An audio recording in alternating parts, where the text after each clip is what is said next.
समस्त सम्मान्य श्रोताओं को सादर नमस्कार। कालिदास कब हुए? यह एक विवादास्पद प्रश्न रहा है। अलग अलग विद्वानों ने अलग अलग प्रकार से अपने मतांतर इस पर प्रकट किए हैं। किसी भी रचनाकार की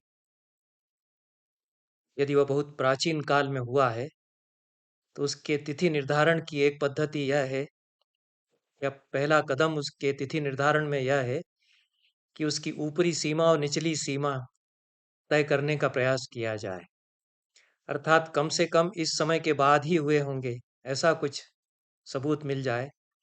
वह ऊपरी सीमा अपर लिमिट हो गई, और इस समय के पहले निश्चित रूप से हो चुके होंगे, ऐसा इसका कोई आधार मिल जाए तो लोअर लिमिट या निचली सीमा हो गई। कालिदास की ऊपरी सीमा और निचली सीमा निर्धारित हो जाती है अनेक साक्ष्यों के आधार पर। अपर लिमिट और लोअर लिमिट तो उनकी निर्धारित हो जाती है। अन्यथा कालिदास अपने विषय में कोई जानकारी नहीं देते। जो लोग उनके बारे में जानकारियां बटोरते हैं वो अंधेरे में काली बिल्ली खोजने के जैसा काम करते हैं। कालिदास जानबूझ करके अपनी सारी पहचान मिटा देते हैं अपने साहित्य से। अपने पूर्व जीवन का कोई सबूत संकेत वे नहीं देना चाहते। इसलिए उनके रचना काल के संबंध में, कब हुए, क्या थे, कैसे थे, इसके संबंध में संकेत खोजना तुकतान भिड़ाने की तरह हुआ करता है। लेकिन इतिहास से, अन्य प्रमाणों से हम अपर लिमिट और लोअर लिमिट तो तय कर पाते हैं कि उन्होंने अग्निमित्र को नायक बना करके वो नाटक लिखा। अग्निमित्र शुंग वंश के एक सामंत हैं, पुष्यमित्र शुंग के बेटे हैं, यह इतिहास से हम जानते हैं। इसलिए पुष्यमित्र शुंग के पश्चात निश्चित रूप से कालिदास हुए। इतना सत्य, यह अपर लिमिट उनकी, ऊपरी सीमा उनके समय की तय हो जाती है कि 150 ईस्वी पूर्व के बाद ही वे हुए होंगे। इतना तो एक आधार कालिदास के काल के संबंध में हमको मिल जाता है।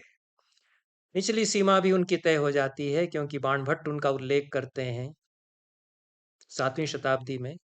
उसके पहले एक रवि कीर्ति का शिलालेख है, उसमें उनका नाम आता है 6ठी शताब्दी का।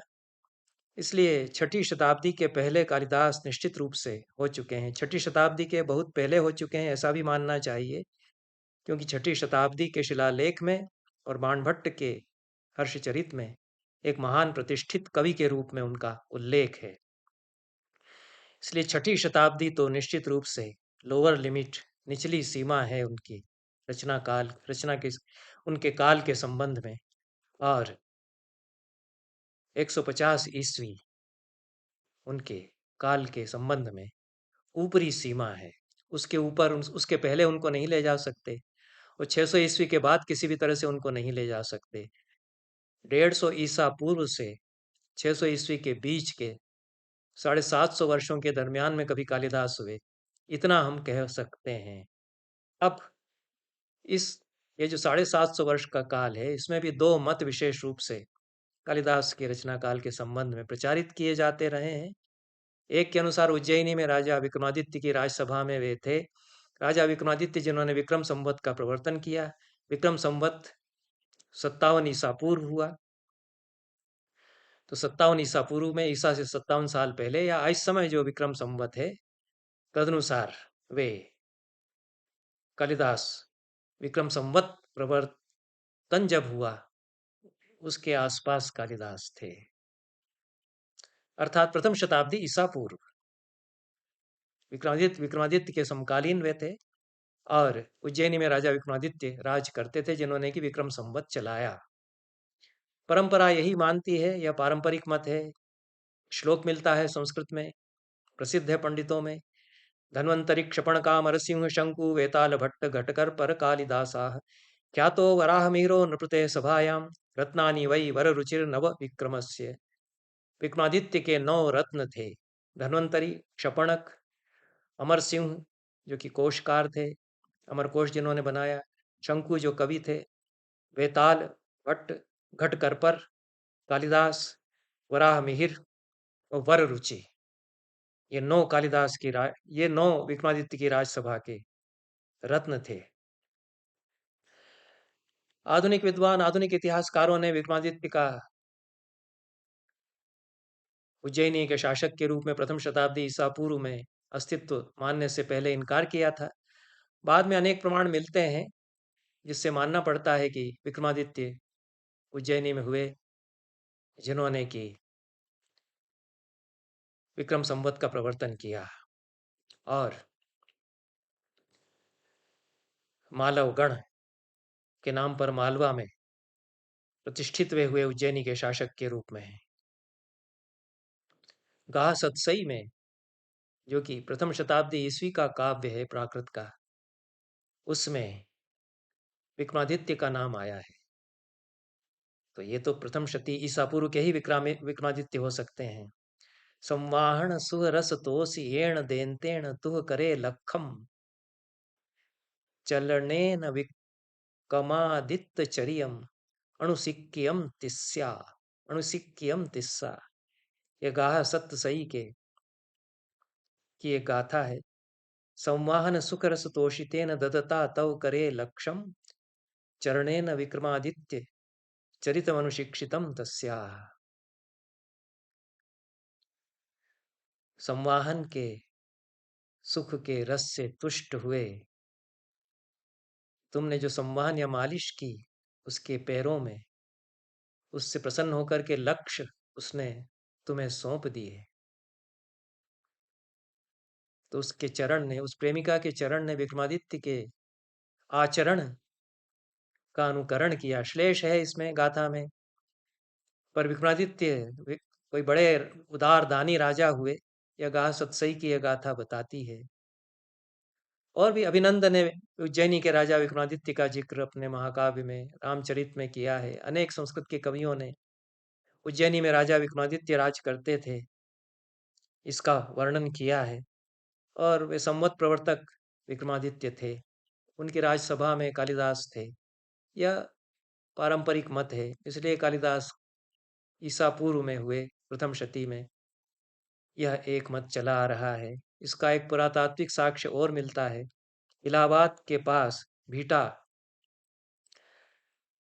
का जो टेराकोटा मृण्मय पदक एक मिला, वहां से वे शुंग काल, और एक शाहाबाद से मृण्मय पदक मिला, ये दोनों शुंग काल के हैं। पहले में जो इलाहाबाद के पास भीटा से प्राप्त हुआ है उसमें रथ पर सवार हरिण का पीछा करता हुआ शिकारी दिखाया गया है। दूसरा जो शाहाबाद के पास मिला है टेराकोटा, उस मृण्मय पदक, उसमें सिंह के दांत गिनता हुआ एक बालक है। इन दोनों ही मृण्मय पदकों में अभिज्ञान शाकुंतल जो कालिदास का नाटक है उसके दृश्य चित्रित हैं, ऐसा स्पष्ट लगता है। यद्यपि अनुमान ही है, और शाकुंतल में ही ये दृश्य आते हैं कि कोई राजा शिकार का पीछा करता हुआ पहले अंक में प्रवेश करता है, राजा दुष्यंत। तो यह दृश्य इसमें अंकित है, एक मृण्मय पदक में, दूसरे में बच्चा सिंह के दांत गिन रहा है। यह दृश्य तो केवल संस्कृत नाटकों में अभिज्ञान शाकुंतल में ही है, कालिदास की ही परिकल्पना है। इसके पहले और कोई ऐसा बालक चित्रित नहीं हुआ है। श्रीधर विष्णु वाकणकर बड़े विद्वान थे, पुरातत्व के, भारतीय इतिहास के महान विभूति हैं हमारे समय के। वे दोनों ही मृण्मय चित्रों को कालिदास से प्रभावित मानते हैं।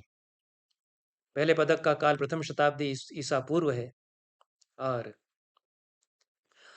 एक और शैलाश्रय चित्र जो मिला है नीचे ही गिरी में, विदिशा के पास जो नीचे ही गिरी है, उसमें मालिकाग्निमित्र नाटक का एक दृश्य अंकित है, ऐसा वाकणकर मानते हैं।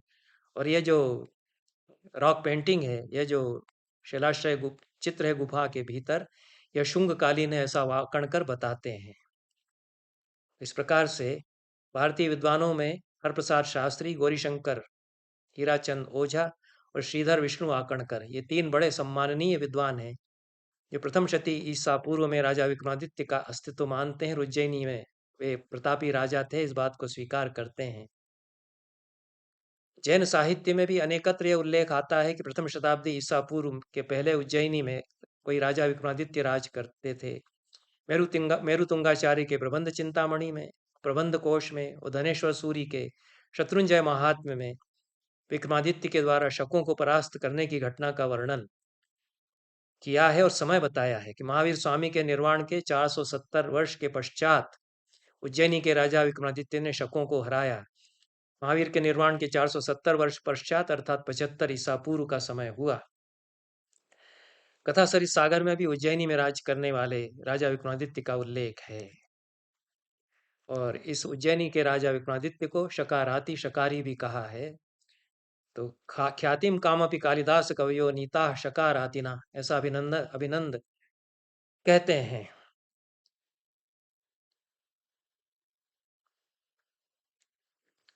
इन सब प्रमाणों से प्रथम शती ईसा पूर्व में कालिदास विक्रमादित्य के समकालीन थे, ऐसा प्रमाणित होता है। और तभी वे अग्निमित्र को नायक बना करके नाटक लिख सके, क्योंकि पुष्यमित्र का शासनकाल 185 ईसा पूर्व में आरंभ हुआ। तो उसके पश्चात अग्निमित्र ने विदिशा में राज्य किया और कालिदास, ऐसा लगता है कि पूरे अग्निमित्र के इतिहास को, उसके जीवन को साफ साफ आंखों से जैसे देख रहे हैं, ऐसा लगता है कि उनके समकालीन है। तो यह समय फिर कालिदास का, यह भी एक आधार बनता है कि अग्निमित्र तो इतिहास प्रसिद्ध है भी नहीं, उसको नायक कालिदास ने बनाया। यदि वे बहुत बाद में होते उसके, तो अग्निमित्र की तो स्मृतियां धुंधली पड़ चुकी होंगी तब तक, 300-400 साल पश्चात। गुप्त काल में यदि उनको मानते हैं, जैसा कि अन्य विद्वान मानते हैं, तो अग्निमित्र को नायक कैसे बनाया होगा उन्होंने? अग्निमित्र तो विस्मृत हो चुके थे, गुप्त काल में कौन जानता था। तो कालिदास ने नाटक लिख दिया अग्निमित्र को नायक बना करके, क्योंकि उनके समकालीन थे और कालिदास उनसे परिचित रहे होंगे। इसलिए भी शुंग काल, पुष्यमित्र के शासनकाल के समय, उससे कुछ बाद में कालिदास का समय मानना चाहिए। रघुवंश में रघु की दिग्विजय का वर्णन है, जिसमें पांड्य नरेश पर रघु की विजय का चित्रण है। और इंदुमती के स्वयंवर में रघुवंश में ही पांड्य नरेश को उपस्थित दिखाया गया है, उनके प्रताप का वर्णन किया गया है। पांड्यों का अभ्युत्थान, अभ्युदय ईसा पूर्व की शताब्दियों में हुआ। गुप्त काल में पांड्य साम्राज्य अस्त हो चुका था। यह भी एक आधार बनता है कि कालिदास का समय ईसा पूर्व की पहली शती में माना जाए। कालिदास ने अनेकत्र बौद्ध प्रभाव के निराकरण के लिए प्रतिक्रिया व्यक्त की है। ये जो सारी सामाजिक, धार्मिक, सांस्कृतिक परिस्थितियां हैं, यह भी ईसा पूर्व की प्रथम शताब्दी को इंगित करती हैं, क्योंकि गुप्त काल में बौद्धों का फिर वैसा प्रभाव नहीं रहा था। धर्मशास्त्र संबंधी कतिपय उल्लेख कालिदास में जो हैं, वे भी उनकी ईसा के पहले की स्थिति को प्रमाणित करते हैं। विज्ञान शाकुंतल में प्रसंग आता है कि कोई धनमित्र श्रेष्ठी हैं हस्तिनापुर में, राजा दुष्यंत के राजधानी में सेठ धनमित्र, उनकी मृत्यु हो गई है, उनका कोई उत्तराधिकारी नहीं है। और राजा को बताया जाता है कि श्रेष्ठी धनमित्र का कोई उत्तराधिकारी नहीं है, इसलिए उसका पूरा जो धन है, उसकी जो पूरी संपत्ति है, पूरी प्रॉपर्टी जो है, वो राज्य सात हो जाएगी, सरकार का अधिकार हो जाएगा, उस पर राजा का अधिकार हो जाएगा। मनु का विधान यह है, यह ग्राह्य है मनु के विधान के अनुसार। दुष्यंत इस व्यवस्था को पलटता है।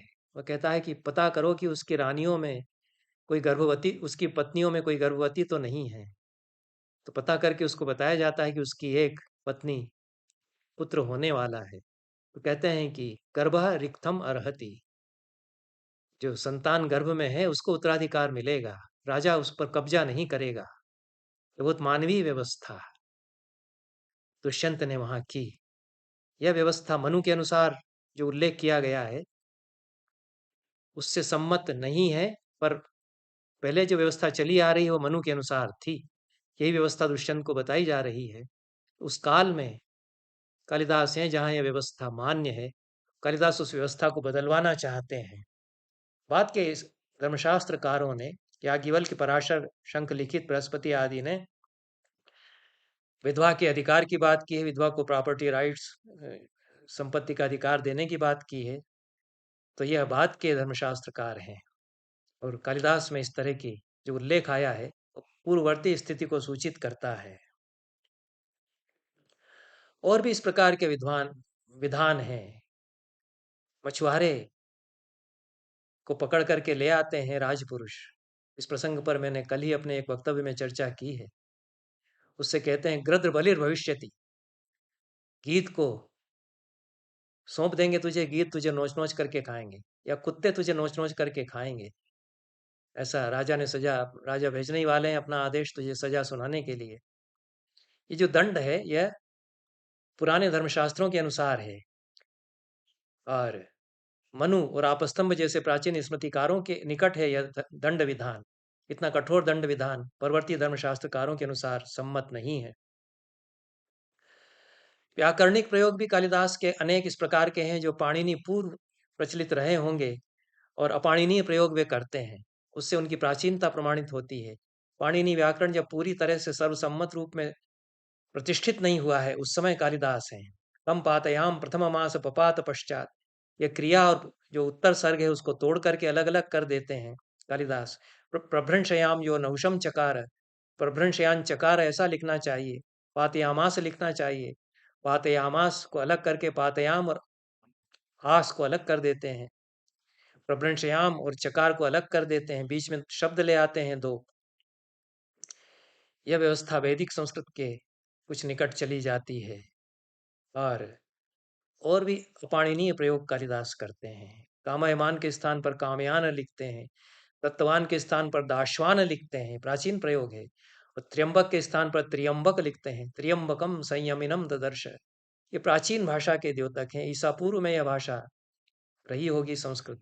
पाणिनि ने जब व्याकरण लिख दिया तो धीरे धीरे जो मानक प्रयोग हैं वह अधिक प्रचलित हो गए। कालिदास के समय उदयन की कथा घर घर में कही जा रही है।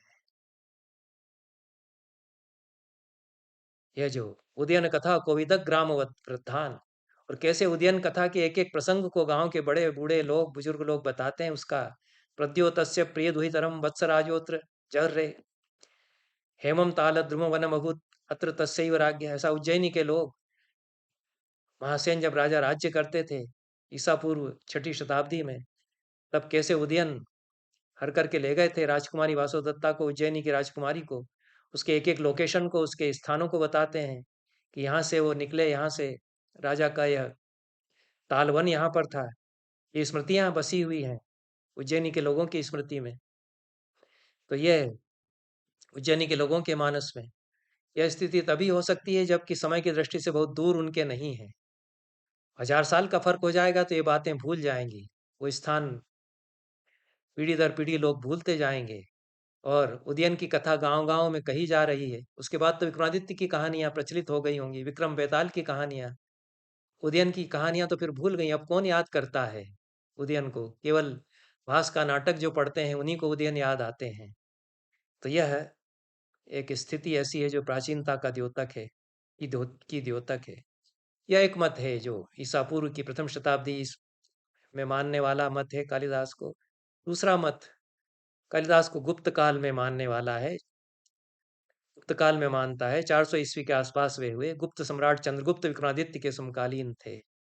चंद्रगुप्त ने विक्रमादित्य की उपाधि धारण की, और इसी विक्रमादित्य, चंद्रगुप्त विक्रमादित्य की राजसभा में कालिदास थे, ऐसा ये विद्वान मानते हैं। विदेशी विद्वान अधिक हैं इन मानने वालों में। भगवत शरण उपाध्याय जो इतिहासकार और पुरातत्व के भी विशेषज्ञ थे, वो भी इस मत को मानते हैं। अनेक आधुनिक विद्वान इस मत को मानते हैं। वे भी कुछ प्रमाण देते हैं, पर इन प्रमाणों में विशेष अब सार प्रतीत नहीं होता है, और इसलिए मैं यही स्वीकार करता हूं मत कि कालिदास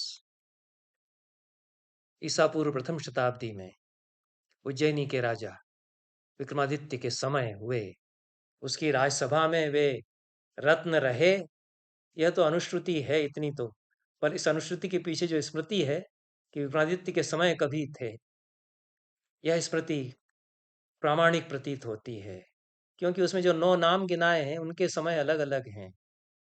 वराहमिहिर बाद में हुए, बृहत संहिता जिन्होंने लिखी है। अमर सिंह का समय तो 9वीं शताब्दी है, जिन्होंने अमरकोश लिखा है। तो उसमें 9 जो बड़े-बड़े ज्ञानी जन हैं, कवि हैं, उनके नाम जोड़ दिए गए हैं। राजा विक्रमादित्य जो उज्जैनी के थे, उनका ऐसा प्रताप था कि कई किंवदंतियां उनके संबंध में चल पड़ी, पर उसमें कालिदास उनके समय में थे। इतना उस किंवदंती में सच्चाई प्रतीत होती है, क्योंकि यह अन्य पुरातात्विक साक्ष्यों से भी, इतिहास के अन्य प्रमाणों से भी सत्यापित होती है। गुप्त काल में कालिदास हुए, इसके प्रमाण में यह भी कहा गया कि कालिदास ने ग्रीक भाषा के शब्दों का कुछ प्रयोग संस्कृत में अपने किया है, अपने काव्यों में किया है। जामित्र, उंच आदि गुप्त काल में ये प्रचलन में आए। यह भी कहना उचित नहीं प्रतीत होता है, क्योंकि महाभारत काल में भी ग्रीक लोगों की उपस्थिति के संकेत भारत में मिलते हैं, और ईसा पूर्व की शताब्दियों में तो ग्रीक आ गए थे। ग्रीक लोगों से संपर्क था, उनकी भाषा हमारे यहाँ के लोग कुछ सीखने लग गए थे, तो उनके शब्द आ गए हों उस समय ईसा पूर्व की शताब्दियों में संस्कृत में, तो यह स्वाभाविक ही था। तो इसलिए, और गुप्त काल में तो फिर ग्रीक कहाँ हैं? गुप्त काल में जो ग्रीक है वो जा चुके हैं। महाभारत काल तक ग्रीकों के की रियासतें, कुछ राज्य कुछ स्थानों पर बने हुए हैं भारत के भीतर, और वो लोग यहाँ हैं, उनकी उपस्थिति है। इसलिए अनेक साक्ष्यों के आधार पर कालिदास का समय प्रथम शती ईसा पूर्व विक्रमादित्य के समय मानना ही उचित प्रतीत होता है। और यह जो गुप्त काल में चंद्रगुप्त विक्रमादित्य के समकालीन उनको स्वीकार करने वाला मत है, उसमें कई बाधक प्रमाण मिलते हैं। उन्होंने मेघदूत में नीचे ही गिरी का वर्णन किया, उसमें शिलावेश बने हुए हैं, कोठरियां बनी हुई हैं, जिसमें कि नागरिक जन गणिकाओं को लेकर जाते हैं, ब्रोथल्स के रूप में इस्तेमाल उनका होता है। गुप्त काल में यह स्थिति सब बदल गई। वहां पर तो शेषशाही विष्णु आ गए, और शेषशाही विष्णु का वर्णन कालिदास नहीं करते। यदि गुप्त काल में होते तो वो जो कोठरियों का, शिलावेशों का वर्णन किया है वह न करके और शेषशाही विष्णु का वर्णन करते। तो यह नीचे ही गिरी, यह नाम जो बना हुआ है, बाद में उदयगिरी के नाम से प्रसिद्ध हुआ, और शिलावेशों का जो वर्णन कालिदास करते हैं, बाद में तो वहां पर वराह मंदिर आ गया और सुंदर मूर्तियां आ गईं, उनका वर्णन नहीं करते। तो बाद की स्थितियों का वर्णन कालिदास में नहीं है। ये जो पुरातात्विक साक्ष्य है, इससे भी कालिदास की पूर्ववर्तीता ईसा पूर्व प्रथम शताब्दी में उनका होना प्रमाणित होता है। इस प्रकार से कालिदास के समय को हम यद्यपि अकाट्य रूप में प्रमाणित करना विशेष है, पर श्रीधर विष्णु वाकणकर ने विक्रमादित्य नाम के उज्जैनी के राजा की के एक सिक्के की भी खोज की थी, और उसके आधार पर उनका कहना है कि उज्जैनी में विक्रमादित्य राजा राज्य करते थे। उसी राजा के समय कालिदास रहे होंगे। इन शब्दों के साथ कालिदास के काल निर्णय के संबंध में आज की यह चर्चा समाप्त करते हैं। बहुत बहुत धन्यवाद।